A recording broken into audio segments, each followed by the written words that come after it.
ఏంటి ముసలిదాని కదా అని అనుకుంది.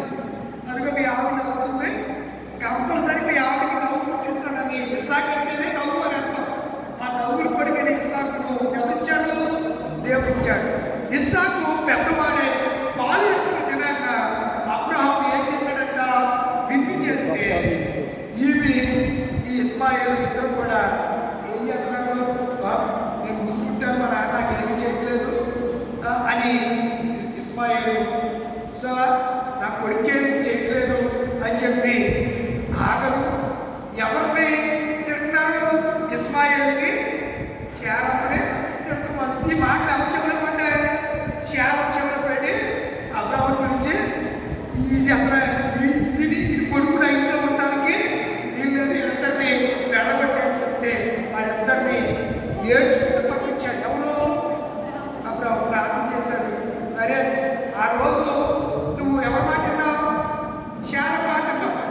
ఇలా మా ఆవిడ ఇలా అంటుంది, మరి నన్ను ఏం చేయమంటే ప్రభు నన్ను అడిగావా? అడగలేదు. నేను నిన్ను పిలిచినప్పుడు ఏం చెప్పాను? 12వ అధ్యాయంలో నిన్ను జనములకు వారసుగా చేస్తాను, నిన్ను ఆశీర్వదిస్తాను, నీ సంతానాన్ని ఆకాశ నక్షత్రాల వలెను సముద్ర తీరం వద్ద ఇసుకని చేస్తాను, ఆశీర్వదిస్తాను, గర్వపడుతానని ఎక్కడ చెప్పాడు ఆయన? ఆదికాండం 12వ అధ్యాయం పిలిచినప్పుడు చెప్పాడు. మరి ఈయన కంగారు పడుకుంటూ ఉండాలి కదా. ప్రభువాన్ని ఇలా చెప్పావు కదా, మా ఆవిడ ఎలా అంటుంది, నన్ను ఏం చేయమంటావని ఎవరిని అడగాలి? కానీ మోసేసా అబ్రహాము ఏం చేశాడు? దేవుడిని అడగలేదు, డైరెక్ట్గా వాళ్ళ ఆవిడ మాటని ఆగని పెళ్లి చేసుకున్నాడు. పెళ్లి చేసుకుంటే ఇస్మాయిలు పుట్టడం, వాడు పెద్ద అవటం, ఇస్సాకు పుట్టడం, వాగ్దాన పుత్రుడు. ఇస్సాకు పాలు విడిచిపోతున్న గొప్ప విందు చేయటం. ఆ దినాన్న ఈ ఆగరు కొడుకైనటువంటి ఇస్మాయిలు తర్వాత ఆగరు ఇద్దరు కూడా ఏం చేశారు? ఇస్సాకుని అప్పుడు ఆ శారం ఏం చేసింది? వెళ్ళగొట్టమంటే ఇప్పుడు వెళ్ళి అడిగాడు. ముందు అడగలేదు, మీరు అక్కడ చదివితే ముందు అడగలేదు. తర్వాత వెళ్ళి ప్రభువా ఇస్మాయిల్ కొడుకు ప్రభువా పంపేమంటుంది, ఏం చేయమంటావు అని అడిగితే దేవుడు మీ ఆవిడేం చెప్తే అది చెయ్యి అన్నాడు. ఏం చెప్పాడు? మీ ఆవిడేం చెప్పిందో అది చెయ్యి అన్నాడు. ఏడ్చుకుంటూ నీళ్ళతో ఇచ్చి భుజం మీద పెట్టి ఇద్దరిని పంపితే ఆమె బేర్షి బారంలోకి వెళ్తే నీళ్ళు అయిపోయాక ఏడుస్తూ ఉంటే ఒక ఓట కనపడితే దేవుడు అన్నాడు, ఆ దేవుడు ఇంక ఈ పిల్లోడి బతుకు చస్తాడని అలా ఏడుస్తూ ఉంటుంటే దేవుడు ఒక ఓటను కనపరిస్తే ఆ నీళ్లు తాగి తన పిల్లోడి బతుకు వచ్చిన తర్వాత ఇస్సాకు ఇప్పుడు గొప్ప జన్మయ్యాడు. వారే అరబ్బులు. మన ఊళ్ళల్లా నెలలోకి వెళ్ళి పనిచేస్తాగా ఉంటారు కదా, దుబాయ్, కువైట్, మస్కట్, జార్దాన్, ఇలా చాలా దేశాలు, కువైట్, ఖత్తర్, అబుదాబి, ఇలా ఈ దేశాలన్నీ కూడా 52 కంట్రీస్ ఉన్నాయి.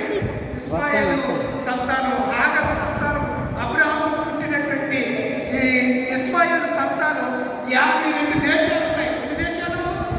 హిస్టరీ అండి, మీకు ఎవరు చెప్పని సంగతిలో. ప్రభువా దీవించిన ఆయన ఆస్తి చెప్తారంతే. 52 దేశాల్లో విస్తరించింది.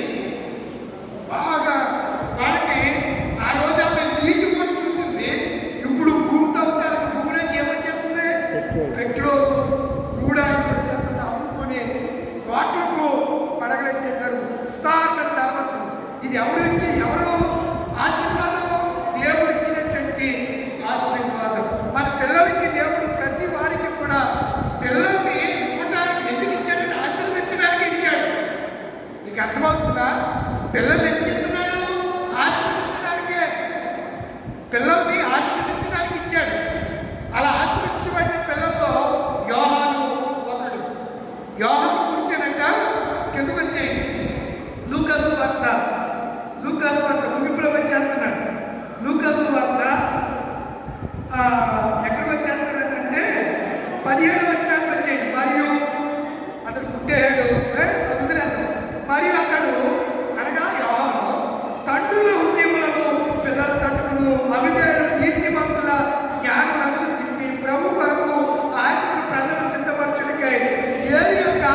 దేవుని యొక్క వాక్ అది. దేవుడు ఇవ్వాలనుకుంటున్నాడు. కొన్నిసార్లు అలా సేవకులతో కూడా ఆ మాటను స్థిరపరుస్తాడు. ఇందులో మనిషి గొప్పతనం ఏం కాదు, ఇచ్చిన దేవుడే గొప్పవాడు. మీరు ఆలోచించాలి. ఇలా ఆయన ప్రార్థన చేశాడు, అది మొక్కలు పుట్టాడని ఆయన పాలు పూజ చేసి ఆయన ఏమి మీరేమి పొగడవసరలా. అర్థమవుతుందా? నన్నే కాదు, ఎవరు కూడా అలా చేయకూడదు. దానిని బట్టి ఎవరు బయటపరచాలి? దేవుడిని బయటపరచాలి, దేవుడిని కనపరచాలి, దేవునికి కృతజ్ఞతాస్తుతులు చెల్లించాలి, ఆరాధించాలి ఆయన్ని. అర్థమవుతుంది కదా? అలా అతను పుట్టినందున అనేకులు సంతోషితులు అని చెప్పి ఎవరి గురించి చెప్పారు? పిల్లలుంటే ఆయన్ని సంతోషంగానే ఉంటుందండి. ఎంత బాగున్నా వాడు వచ్చి అమ్మ డాడీ ఆ ముద్దు ముద్దు మాట్లాడేటప్పటికి ఇలా బాధ అంతా ఏమైపోద్ది? కొన్నిసార్లు ఎవరికి మీ ఆయన కొట్టాడనుకో, జస్వాల్ గారు వచ్చి అమ్మ ఏమకమ్మ నేను ఉన్నాను కదమ్మా అనేటప్పటికి నీకు ఎలా ఉంటుంది? ఊరట. ఒక ఆమె ఇలాగే పిల్లలు దాకా గొళ్ళు గోలెత్తాడు. ఆయన వచ్చి అన్నాడు, అలాగే ఆయన ఇప్పుడు లేదులండి.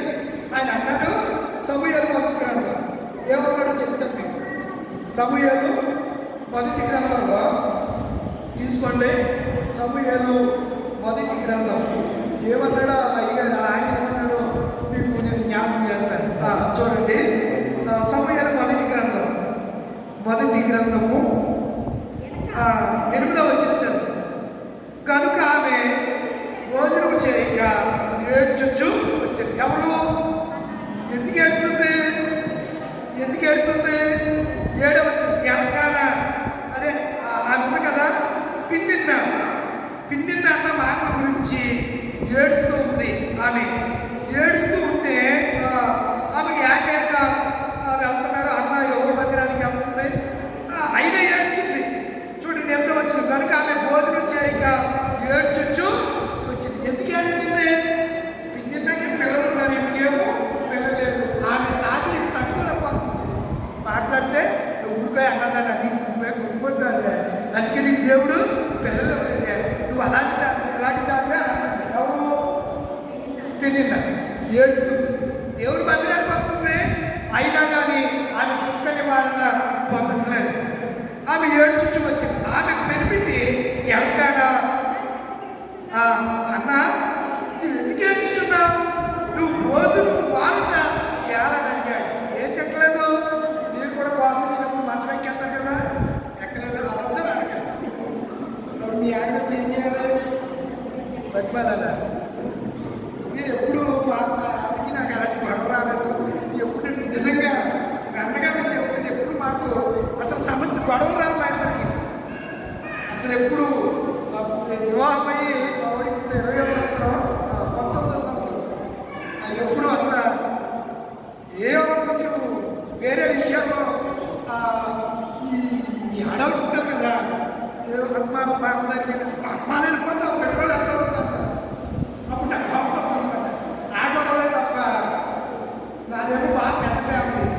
ఆ ఫ్యామిలీ నా ముందరినీ చూడాలి, బాధ్యత నాది. అది అందరికీ నాకు అందింది. ఇలాగే ఇచ్చే దారావంతం చేసే పిల్లలకి ఏం వచ్చకో ఇవే తప్ప వేరే గొడవలు. ఒక అన్నగా ఫెయిర్గా మీకు విషయం షేర్ చేసుకుంటున్నాను మీతో, అంతే తప్ప మిగతా గొడవలే ఈ దాంపత్య జీవితంలో ఏ గొడవలు ఉండవు. వాస్తవం ఇది దేవుడి సన్నిధిలో. అయితే ఆమె ఏడుస్తుంది. ఎందుకు ఏడుతావు అమ్మాయి అని అడుగుతున్నాడు.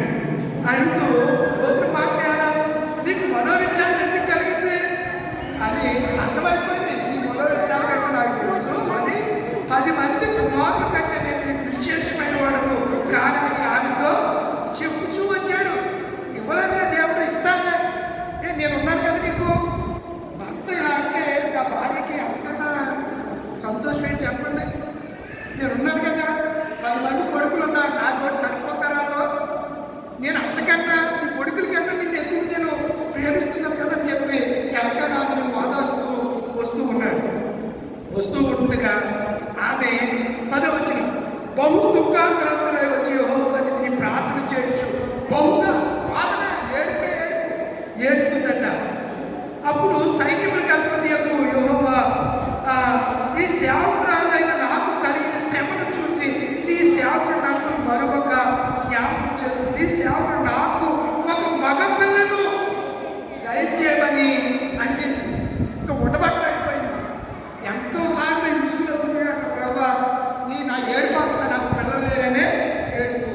తెలుసా నిన్న ఇవాళ పేపర్ ఓరెత్తిపోతుంది సోషల్ మీడియా చూడలేదా మీరు ఏ చూడండి మీరా చూసారా పార్లమెంట్లో 542 సీట్లు ఉంటాయి ఎంపీ సీట్లు అందులో 298 సీట్లు వాళ్ళకి వచ్చాయి అంటే 3/3 మెజార్టీ ఉండాలన్నమాట అదే మ్యాజిక్ ఫిగర్ ఒక సీట్కి 4 మెజార్టీ చూపించాలి ఒకదానికి 3/3 మెజార్టీ అంటారు 3 అలాగా ఈ ప్రతిపక్షం ఎన్డీఏ కాంగ్రెస్ మిగతా ఈ ఇండియన్ కూటమి అంతా కలిపి 218 ఓట్లు వేసేశారు ఏమైపోయింది బిల్లు వీగిపోయింది అలానే మిమ్మల్ని ఏం తక్కువ కాదు దానికి రీజన్ ఉంది లాజిక్లు ఉన్నాయి దాన్ని బట్టి కాంగ్రెస్ ప్రభుత్వం దాన్ని యాక్సెప్ట్ చేయలేదు ఆ బిల్లుని ఆ బిల్లులో ఆడవాళ్ళకి రిజర్వేషన్ లేకుండా ఎస్సీ ఎస్టీలకి మన జాతులకి ఏమీ లేకుండా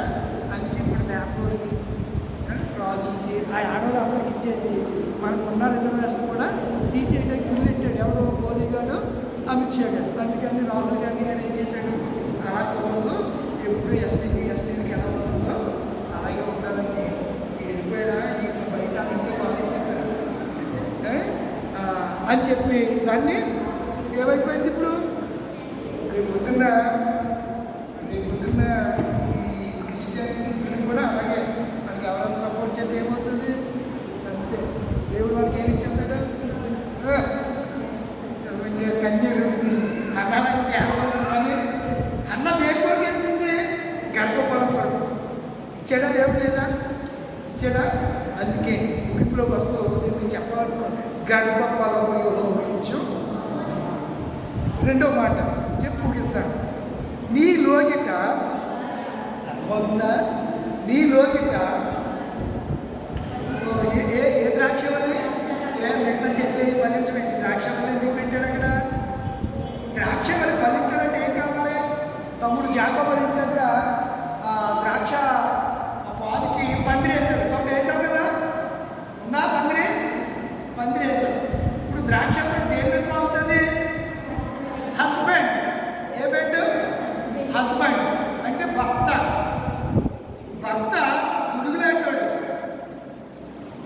గొడుగులాంటాడు ఈ స్త్రీ ఫలించాలంటే ఎవరు కావాలి పందిరి ఉంటేనే పాదు దేని మీద చెప్తుంది ఇంకో ఉదాహరణ చెప్తాను మీకు అర్థం మీరు తలదు కదా ఎయిర్ ఉంది ఎగిరిపోకుండా యాభై దెయ్యం లేకుండా పూసుకోకుండా ఉండాలంటే మీరు ఏం చేస్తారు తలస్నానం చేసాక ఎయిర్ బ్యాండ్ అంటారు దాన్ని ఏమంటారు ఎయిర్ బ్యాండ్ ఏ బ్యాండ్ ఏమంటారు అలా అనరా హస్బెండ్ ఎయిర్ బ్యాండ్ అంటే ఈ చుట్టూ విచ్ఛిన్నమైపోకుండా చెదిరిపోకుండా చక్కగా అందంగా కనపడతారు ఇప్పుడు మీరు ఇలా వదిలేసి పంపు తీసి ఇలా ఎదరు వేసుకుని ఎలా తెరిచారనుకోండి మీరు నోరు ముందు పరిగెట్టిపోయేది ఎవరంటే ఎందుకంటే మీకు ఎవరైనా పెళ్ళి అయింది కాబట్టి తెలుసు కదా ముందు పరిగెట్టేసేది ఎవరు చెప్పండి ఎలా చూపించారంటే ఎవరు తెలియదు కదా ముందు పరిగెట్టేసేది ఎవరు అర్థమవుతుందా హస్బెండ్ అక్కడ ఫలించాలంటే ఎవరు కావాలి ఈ ఫలించాలంటే భర్త యెహోవాయందు భయభక్తులు గలవాడై ఉండాలి అప్పుడు భార్య ఏం చేస్తుంది ఎల్కానా ఎలాంటి వాడు భయభక్తులు కలిగిన వాడు అన్న ఎలాంటిది భయభక్తులు కలిగింది కనుకనే తర్వాత ఆమెకి 3 కుమారులు మళ్ళా కలిగారు ఎవరికి అన్నకి ఫస్ట్ కొడుకుని ఎవరికి ఇచ్చేసింది దేవుడికి ఇచ్చేసింది పరిచారం చేయడానికి ఇచ్చేసింది దేవాలయానికి సేవ చేయడానికి ఇచ్చేసింది అన్న చరిత్ర పుట్టల్లో సువర్ణక్షరాలతో తిక్కిపడింది ఎంత కృపండి అన్నకి ఎంతకన్నా ఏం కావాలి మన జీవితాలకి దేవుడు కొన్నిసార్లు బిడ్డలు ఇవ్వకుండా ఆలస్యం చేస్తాడు అలసత్వం కాదు ఆలస్యం కాదు అలక్ష్యం కాదు లక్ష్యమే చేస్తున్నాడు కానీ ఆయన ఇవ్వాలనుకున్నప్పుడు ఆయన ఇస్తాడంతే ఆయన ఇవ్వాలనుకున్నప్పుడు ఇస్తాడు ఇంకొక మాట నీకు కొడుకునివ్వాలి అని ఆయన అనుకుంటే కొడుకునిస్తాడు కూతుర్ని కావాలనుకుంటే కూతుర్ని ఇస్తాడు కొన్నిసార్లు మీరు మొక్కుబట్టి పడతా ఉంటారు లేదు నాకు ఆడపిల్ల వద్దు ఆడపిల్ల అయితే అవసరం నచ్చినప్పుడు అలా చేత తీసుకెళ్ళాలి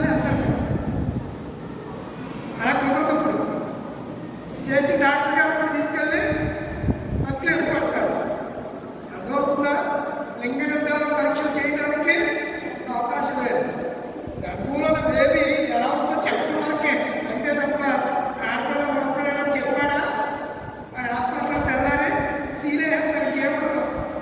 అర్థమవుతుందా? అలా కొంతమంది చెప్పేస్తారు ఎక్కువ అసలు చెప్పేస్తారు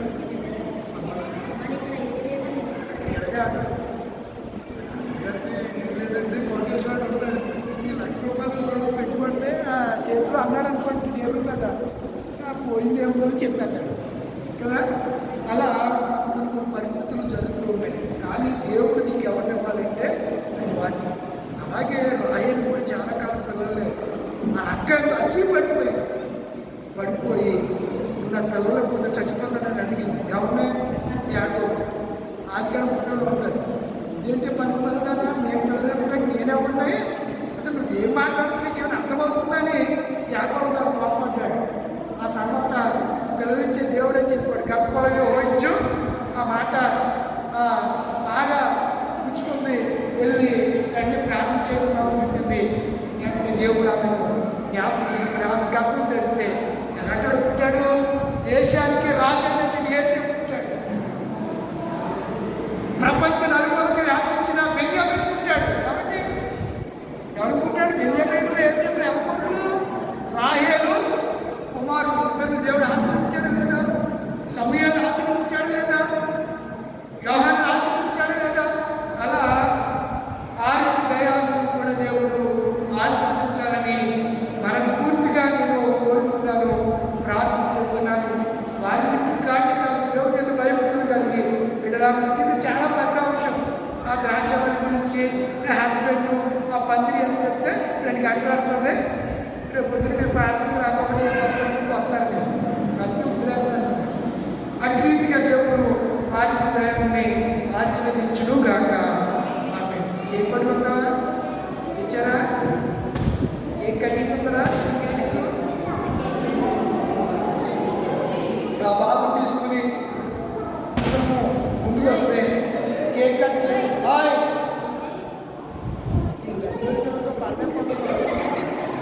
నల్లి